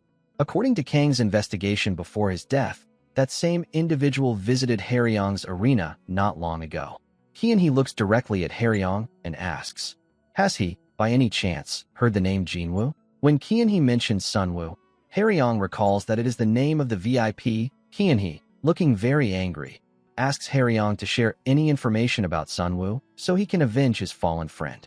Hearing this, Haryong releases an intense aura and warns him to be careful if he is thinking of harming one of his customers. He becomes frightened and immediately apologizes, confirming that he will not lay a hand on Sunwoo. Haryong then calms down and tells He to simply deliver the message from the Ten Demon Alliance. He explains the prophecy of a child who will turn 18 this year and bring down the king of demonic humans. Upon hearing this, Haryong understands that the king may cause trouble again. He asks if there is any other information about the child of prophecy. He reveals that the child is currently residing at the Magic Academy. The scene then shifts to Sunwoo, who has returned to the Magic Academy and decides to avoid drawing attention to himself for a while. At that moment, he receives a notification that Haryong feels curious about him, earning him 1,500 points as a reward. Sunwoo chooses not to get involved with Haryong yet, as his priority is to focus on the midterm exam. He then opens a magic enhancement scroll that can deploy a shield capable of blocking a single spell. The midterm exam is an important event where students demonstrate their skills in front of various officials. It plays a key role in shaping Seojun's future path. However, this particular exam is even more significant because of the Child of Prophecy, a future ally of Seojun, and someone born with the power to defeat the demons. According to the original course of events, demonic humans will invade the academy at 4 in the afternoon in an attempt to draw out the child, who has not yet awakened their power. All of them are expected to be defeated by Seojun. This moment serves as an important turning point, filled with key foreshadowing. Because of this, Sunwoo plans to keep a close watch on both Seojun and the Child of Prophecy. The instructor gathers all the students to make an announcement in addition to the midterm exam. The students feel frustrated, but the instructor continues and introduces autonomous sparring classes to help them prepare. Each student must find a partner today or practice on their own. Ara becomes excited and quickly partners with Seojun, just like in the original events. Sunwoo considers it a good thing that he did not step forward first. However, he is not surprised that no one approaches him. Despite showing talent in theory and barrier dispelling, he is still ranked last in the school, so no one wants to team up with him. This does not bother Sunwoo, as he has already decided on his partner. The scene shifts to Seojun and Ara as they spar. Seojun narrowly avoids her attacks, and if he had failed to dodge the last one, he would have been seriously injured. Ara mocks him, saying that if that is all he can do, she might as well take the top rank. Seojun responds calmly, warning her not to get ahead of herself, as he has not even finished warming up. Meanwhile, Yoon Haeun is practicing alone. She briefly distracts herself by watching their duel through a window, but quickly regains focus. The more she observes the skills of talented students, the more discouraged she feels. Despite ranking 82 overall, no one wants to partner with her. She is strong in theory but weak in practical application, which leads others to choose stronger partners instead. This frustrates her deeply, and she desires greater strength. She continues to train, trying to refine her skills, but no matter how hard she works, she sees little progress. Suddenly, Sunwoo arrives and begins pointing out flaws in her ice magic, criticizing her control and accuracy. She is surprised to see him, but he continues, explaining that her weak foundation is the root of her problems. Sunwoo is doing this because he feels responsible for her current situation. In the original course of events, Haeyeon would have improved significantly after receiving advice from Seojun during the last dungeon exploration. However, due to Sunwoo's interference, she missed that opportunity and has remained stuck at the same level. Now, he is trying to correct her mistakes and help her grow. He tells her to stay with him and assures her that he will help her improve. Even if his methods seem harsh, he is determined to make her stronger. Haeyeon reacts by accusing him of acting this way because of his own weaknesses, claiming that he is lowering others' confidence to make them follow him. Sunwoo continues to provoke her, asking if she is angry because she cannot argue against his points. This angers her even more. She turns to leave, saying that she once thought he was a decent person during the dungeon exploration, but now realizes she was mistaken. Sunwoo begins to wonder if he pushed too far and quickly tries to apologize. However, before he can do so, she demonstrates her abilities and challenges him to a match, wanting to see the skills of the student ranked last in the school. This outcome is exactly what Sunwoo intended. Seeing her reaction, he accepts the challenge without hesitation. While Sunwoo feels satisfied that things are going according to his plan, Haeyoung suddenly attacks without any warning, starting the match immediately. Sunwoo quickly steps back and notices how the intensity of her manifestation changes the moment she becomes serious. As he continues to dodge her attacks, he taunts her about her simple attack pattern, which only makes her more furious. Determined to prove him wrong, she changes her approach. She creates a magic ice spear and launches it at Sunwoo, but he easily avoids it. She is surprised, realizing that she has successfully used a technique she had been struggling to perform.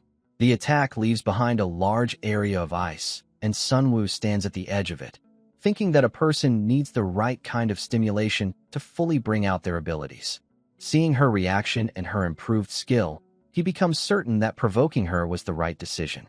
Still angry, Haeyoung attacks again and demands to know how he plans to win by only running away. In response, Sunwoo decides to go on the offensive. He explains that inexperienced manifestation users often struggle when their opponent closes the distance. He moves in quickly and prepares to strike, but stops his attack just before making contact. He then calmly states that it was a good match. Haeyoung accepts her defeat and realizes that she truly needs to learn from him. Sunwoo offers his hand and tells her that she has talent but does not yet know how to use it properly. He assures her that he will help her improve and asks if she wants to train together. Haeyoung agrees and shakes his hand, deciding to trust him this time. She even begins to call him her teacher and asks him to guide her well. The system then notifies Sunwoo that Haeyoung has developed an interest in him. After some time, Sunwoo begins teaching her about attribute adaptation training. He gives her a block of ice and explains that all magic begins with adapting to an element. Adaptation means understanding the nature of the element, and this determines how well a person can manifest magic. Without a strong foundation, no amount of practice will lead to real improvement. Hearing this, Haeyoung looks discouraged and says that she already knows about adaptation training, but she has never heard of such a method. In Sunwoo's approach, as he believes this is the fastest and most effective way to learn. Later that night, the scene shifts to Kian-hee, who gathers the active demons around the academy. Their plan is to infiltrate the Magic Academy next week in order to find and eliminate the Child of Prophecy. Kian-hee also reveals that they have a female student acting as a spy inside the academy, who has informed them that security will be weaker during the midterm exam period. Based on this, they finalize their plan. One of the demons is pleased, but a female demon asks why Haeyeong is not assisting them. Kian-hee becomes irritated and explains that Haeyeong refused to help, claiming that Sunwoo is more important than the future of their race. This worries the female demon, who believes that 4B ranked demons are not enough to complete the mission. However, the others dismiss her concerns, saying that such power is more than enough to deal with a single target. She then reminds them that top rankers from various guilds will be present at the academy to observe the midterm exam, making the situation far more dangerous. Kian-hee has already considered this and reveals his plan to trap them inside a great demon barrier so they cannot interfere. With this barrier in place, the demons will be able to carry out their mission without interruption. Kian-hee confirms that he will personally join them in order to ensure the success of the operation. The scene then returns to Sunwoo and Haeyoung. She continues her training, focusing on memorizing the sensation of ice so that she can visualize and create it even without a physical source. After persistent effort, She finally succeeds in forming ice through pure visualization, and she becomes extremely happy with her progress. Sunwoo is pleased to see how much she has improved in just a few days. Because of this progress, Haeyoung trusts him even more, and the system rewards him with 1,500 points. She is so happy with her results that she tells Sunwoo she will believe whatever he says from now on. Hearing this, Sunwoo feels slightly embarrassed and asks if she can handle the cold. Haeyoung, still full of energy, tells him to add even more ice. Sunwoo realizes that she is pretending to be fine, even though it must be difficult for her. Still, he knows that she needs to endure a little longer in order to grow stronger and become a reliable ally for Seojun. While Haeyoung stands in the pool of ice blocks, shivering from the cold, Seoyun watches her from the hallway and becomes shocked, misunderstanding the situation as Sunwoo bullying her. She quickly decides to report it to a teacher, but before she can act, Teacher Huiyong arrives and praises both Haeyoung and Sunwoo for their training. Seoyun still believes Haeyoung is being mistreated, but Teacher Huiyong explains that they are doing a tribute adaptation training. She reveals that she has been observing them since the first day and is impressed by how much Haeyoung has improved in such a short time. What amazes her even more is Sunwoo's judgment, as he was able to quickly understand and guide his friend's weakness. Teacher Huiyong is surprised that Seoyun, who usually only remembers the names of top students, also knows Sunwoo. Seoyun tries to deny it, but the teacher advises her that it is a good idea to remember Sunwoo's name, as he is a talented individual with great potential. Even after hearing this, Seoyun still believes that Sunwoo is the lowest-ranked student in the school. She also comments that even if he helps others, it may not improve his own abilities, since people only care about results. In response, Teacher Huiyong suggests that Seoyun should give Sunwoo a fair chance and says she is looking forward to the midterm exam. The scene then shifts to Sunwoo, who feels anxious about a special discount in the subspace shop. One of the items, a subspace pocket, can store up to 30 kilograms and allows the user to summon stored items at any time. It is extremely useful for both combat and daily life. Although the item is available at a discounted price, Sunwoo does not have enough points to buy it.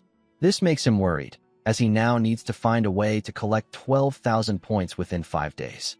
Soon after, Sunwoo receives a message on his phone from Teacher Huiyong, asking him to come to the faculty office after class. Once class ends, Sunwoo goes to the office along with 2 other students. Teacher Huiyong informs them that Ara, Park In-hwan, and Sunwoo have been selected for the second-year Manifestation System Special Class. This class is designed for students with high potential, regardless of their current rank. Sunwoo sees this as a good opportunity to interact more with Seojun, who is part of the Enhancement System Special Class. However, In-hwan objects to Sunwoo joining, arguing that it is unfair for someone ranked last to be grouped with higher-ranked students. He asks Ara for her opinion, but she firmly disagrees with him and says that everyone should mind their own business when it comes to the selection. This damages In-hwan's pride, but since he raised the concern, Teacher Huiyong asks for Sunwoo's response. Sunwoo calmly states that he will raise his rank if that is the issue. Teacher Huiyong accepts his answer and tells him to prove himself in the midterm exam before joining the class. She sets a condition for him to reach at least rank 80 or higher. Finally, the midterm exam begins. Sunwoo and Haeyoung create a plan to pass the test together. The second-year midterm is a cooperative battle where students form teams to fight summoned creatures known as green giants. These creatures can be defeated quickly if their weak point is targeted, but the location of the weak point changes each time and is difficult to identify. Most students focus on enduring attacks to score points, while more skilled students aim to defeat the monsters completely. The guild spectators are impressed by the performance of Ara and Seojun. Soon, it is Sunwoo and Haeyoung's turn, and they aim to achieve a high rank. As the match begins, Sunwoo instructs Haeyoung to create a path for him while he advances toward the monster. She uses her magic to form a path in the air, allowing Sunwoo to move forward quickly. The scene shifts to the spectators, many of whom expect Sunwoo to fail again. Despite this, Sunwoo receives a reward of 1,000 points, and his outsider ability activates, allowing him to detect the monster's weak points. This time, he has no intention of disappointing anyone. He successfully defeats one monster by striking its weak spot, and then turns his attention to the second one. As he prepares for the next attack, Sunwoo suddenly notices Kian-hee among the spectators and becomes shocked. This distraction causes him to miss his target, leading the audience to doubt him again. However, Sunwoo is more concerned about why the mastermind is already present at the academy. According to the original events, the demons were supposed to attack after the exam ended. Lost in thought, Sunwoo is caught off guard until Haeyoung calls out to him, warning him about the incoming attack. He barely avoids it, but the impact sends him flying. In this critical moment, Haeyoung acts quickly. She attacks the monster to slow it down and rushes to Sunwoo, urging him to stay focused. She helps him back on his feet, but the monster quickly recovers and prepares to strike again. Seeing the danger, Sunwoo releases a powerful attack and defeats the monster instantly. The spectators are shocked by his strength, and even those watching through the live stream are impressed, although some believe it was just luck. Among the audience, Kim Do-kyun begins to notice Sunwoo's potential. The crowd, which once expected him to fail, now starts to support him. Hearing the praise makes Haeyoung happy, as their efforts have finally paid off. The system notifies Sunwoo of an achievement and rewards him with 7,000 points. It also notes that Do-kyun has taken an interest in him. Despite this success, Sunwoo remains concerned, as the events are starting to differ from the original storyline. Sunwoo feels very worried, wondering if his actions are starting to affect the original flow of events. If that is true, then even the way the school is supposed to be saved could change. Soon, the midterm rankings are announced. Seo-jun and Ara take first place, while Sunwoo and Haeyoung secure second place. Haeyoung notices that Sunwoo is sweating and asks with concern if he is alright. Sunwoo smiles and tells her not to worry, saying that he is just tired. He asks her to go to the training room first and give him feedback later. This makes Haeyoung worry, as she thinks she might have made a mistake during the exam. However, Sunwoo reassures her that she did perfectly today. Hearing this makes her very happy, and she thanks him before heading to the training ground, telling him to rest well. After she leaves, Sunwoo decides to check how much the story has changed. To confirm whether things are still following the original path, he goes to the place where Seo-jun is supposed to be. When he arrives, he finds Seo-jun surrounded by recruiters, just like in the original story. They are offering him various deals, trying to convince him to join their guilds. Seo-jun finds the situation difficult and politely tries to refuse, but the recruiters continue to pressure him. At that moment, Sunwoo steps in and tells Seo-jun that teacher Jang Ancheol is looking for him to discuss his results. The recruiters immediately recognize Sunwoo as the last-ranked student and begin talking about him. Seo-jun understands Sunwoo's intention and plays along, leaving with him to avoid the situation. With Seo-jun gone, the recruiters decide to stay and watch the third-year exams. Young Hyunsoo from the Special Task Force asks his senior, Kim Do-kyun, about Seo-jun's performance. Do-kyun praises Seo-jun, but Hyunsoo comments that he seems suitable to become the third disciple of Chairman Kim Jinchul, the strongest mage. Since they came to recruit Seo-jun after his graduation, Do-kyun adds that Seo-jun is still lacking in real combat experience. Hyunsoo starts to argue, but Do-kyun tells him to stay quiet and asks why he came along. Hyunsoo explains that he regretted missing the chance to speak with Seo-jun during the Han River incident and believes it would have been a valuable combat experience for him. Their conversation shifts to Sunwoo, who appears to have significant combat experience, as he can quickly identify the weak points of monsters. Hyunsoo laughs at the idea, saying that an 18-year-old should not have that level of experience.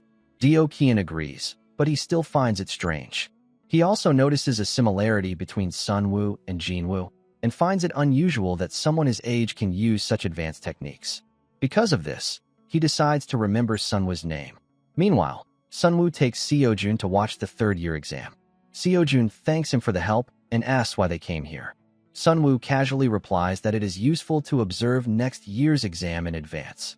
Seo-jun then expresses concern about being approached by recruiters again, but Sunwoo reassures him that they will not run into them here.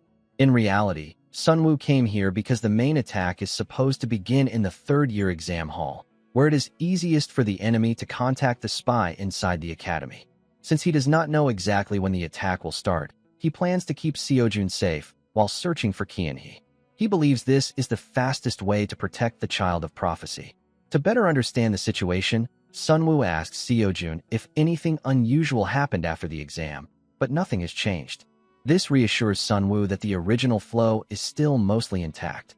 The first sparring match of the third year begins, building excitement among the spectators.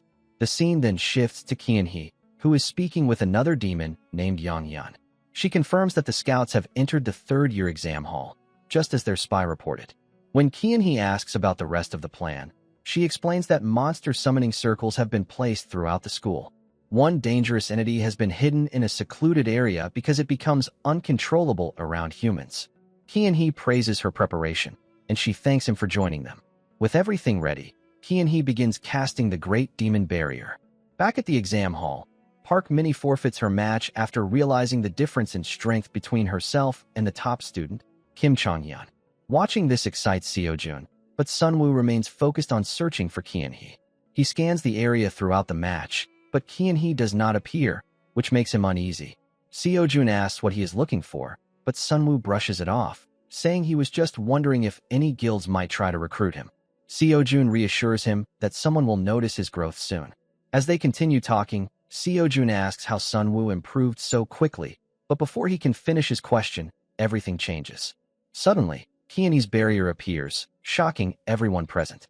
Sunwoo is especially stunned, as this event never happened in the original story. The spectators try to escape the barrier, but no one is able to get out. Some attempt to contact the teachers for help, but nothing works. People outside the barrier are just as shocked, as they have no idea what is happening. Suddenly, the monster summoning devices activate, releasing goblins that immediately begin attacking people. An emergency broadcast warns everyone in the academy about the monster attack and tells them to evacuate, but the message is cut off shortly after. Qianhe is pleased, as all the teachers and scouts who could fight are trapped inside the barrier, leaving no one to respond quickly. This situation is meant to force the Child of Prophecy to reveal themselves. As the goblins rush forward, Qian steps in and begins defeating them one by one. Qianhe becomes irritated upon noticing the presence of the Special Task Force, wondering how they arrived so quickly. Inside the barrier, everyone is informed that the Special Task Force had come to watch Seojun's match and is now fighting monsters and rescuing people. Seojun feels relieved after hearing this. Another student tells him to join the fight once the barrier is lifted and to trust the teachers for now. Sunwoo understands that with the task force involved, the situation can still be controlled, but the main problem is how to break the barrier. The people inside grow anxious and beg the mages to save them. Support-type teacher Kim Yeonjin is also inside and explains that she needs another rank support mage to help break the barrier. The problem is that no such mage is present, as support-type mages are very rare. She adds that it would take about 30 minutes to break the barrier alone, and there is no way to predict what could happen in that time. Sunwoo realizes that the issue is not just the time required. The real problem is that the barrier is extremely difficult to break. Qianhe's technique is among the best, and even in the original events, it could not be easily overcome. Just as Sunwoo considers stepping in, Yanghyun arrives and offers to help break the barrier from the outside. Sunwoo recognizes that she is actually a demon, but accusing her now would only create confusion and slow down the rescue, so he stays silent. Teacher Yeonjin begins working with her to break the barrier. Seojun tells Sunwoo that things should be resolved soon if the teachers are handling it, but Sunwoo disagrees, which makes Seojun uneasy. Without explaining further, Sunwoo asks Seojun to come with him, and they move to another side of the barrier. As teacher Yeonjin continues her work, she notices something unusual. Each time she unlocks one part of the barrier, another lock appears elsewhere. She realizes that instead of being weakened, the barrier is being reinforced. Qianhe, hidden among the crowd, notices that she has figured it out and summons a monster to distract her. Meanwhile, Qian and Hyunsu continue defeating goblins. Some of the creatures suddenly turn toward Yanghyun, acting as if they are attacking her. Seeing this, Qian and Hyunsu rush to protect her. After defeating the goblins, they realize that she is trying to break the barrier from the outside as well. They decide to guard her while she continues her work, unaware that she is actually strengthening the barrier. At the other side, Sunwoo tells Seojun that they will break the barrier from there. Seojun is confused and asks about the teachers who are already working on it. Sunwoo then reveals that the support mage helping them is actually a demon pretending to assist. Seojun is shocked and suggests informing everyone, but Sunwoo stops him. He explains that he has no proof, and there is no guarantee that people will believe him. Instead, Sunwoo decides to break the barrier himself, while Seojun informs the others. He believes that people will listen to Seojun, as he is widely recognized for his talent. Seo-jun agrees and then asks if Sun-woo is truly capable of breaking the barrier. Without hesitation, Sun-woo begins and breaks the barrier with ease. This shocks Seo-jun, as well as Young-hyun and Kian-hee. After breaking it, Sun-woo tells Seo-jun to go and handle the situation. However, before leaving, Seo-jun asks why Sun-woo is hiding his role, saying that people should recognize his strength. Sun-woo simply replies that this is enough for him and asks Seo-jun to keep everything that just happened a secret. Meanwhile, Kian-hee becomes furious with Young-hyun, thinking she failed to maintain the barrier. On the other hand, Young-hyun is also surprised, as she knows she had secured it properly, yet someone still broke through. The scouts then thank Young-hyun and teacher Yeonjun for breaking the barrier and declare that they will take care of the remaining monsters from here.